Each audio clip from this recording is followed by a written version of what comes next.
भाजपाचे सर्वे सुद्धा हेच सांगतायत की 20 वर्ष भाजपाचा जो आमदार आहे त्याचे आता 20 वर्ष संपले, परत ते काय आमदार होणार नाही।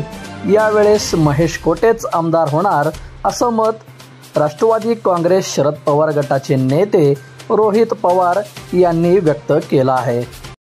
जेव्हा निकाल लागेल तेव्हा 100% आमदार झाला पाहिजे, यासाठी आपल्या सर्वांना प्रयत्न करायचे।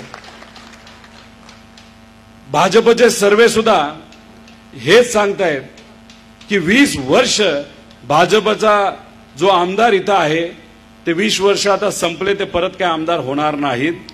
जर आमदार कोण होणार असेल तर महेश भाऊच तिथं होणार आहेत। हे भाजपच्या सर्वेमध्ये सुद्धा तिथं दाखवलं गेलेलं आहे।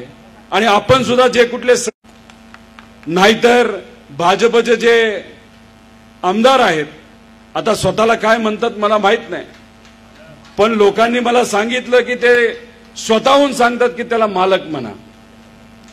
आता 20 वर्ष झाले असे जे मालक आहेत ज्यांना फक्त स्वतःच्या मुलाची चिंता लागलेली आहे त्यांना आता घरी बसवलं पाहिजे। आणि खऱ्या अर्थाने सेवकाला आता आपल्याला आमदार बनवायची वेळ आलेली आहे। आता हे मालक स्वतःला म्हणतात एमआयडीसी करू, केले का नवीन एमआयडीसी? जुन्या एमआयडीसी मध्ये एखादा नवीन प्रकल्प आणला का यांनी? अहो यांना निर्माण करणं काय माहिती हो, यांना फक्त उद्ध्वस्त करणं माहिती आहे। आपल्याच या तालुक्यामध्ये या भागामध्ये महत्वपूर्ण असणारा जो शुगर फॅक्टरी आहे त्यांची चिमणी मात्र यांनी उद्ध्वस्त केली, एवढंच मात्र यांना जमतं। आता कसे इथं दोन भाजपचे देशमुख आमदार आहेत, एक इथं आणि एक पलीकडे, या दोघांची मिली बघत आहे। काय करतात? दाखवताना विरोध दाखवतात, आहे एकाच पक्षाचे। आता जेव्हा यांची सत्ता या शहरामध्ये होती महानगरपालिकेमध्ये, स्टँडिंगचा चेअरमन केला गो यांनी, तर जे कुठले शहरामध्ये टेंडर झालेत त्याच्यावर चर्चा होऊ शकली असती, पण यांना चर्चाच करायची नव्हती।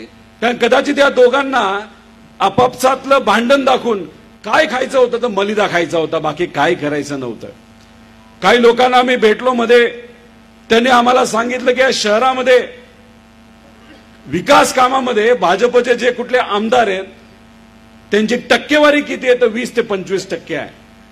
तुम्ही मला सांगा आहे का नाही? पूर्वी बस सेवा होती ती परत चालू व्हावी। या बंधुप्रेम न्यूज चॅनलला लाईक, सबस्क्राइब व बेल आयकॉन दाबायला विसरू नका। धन्यवाद।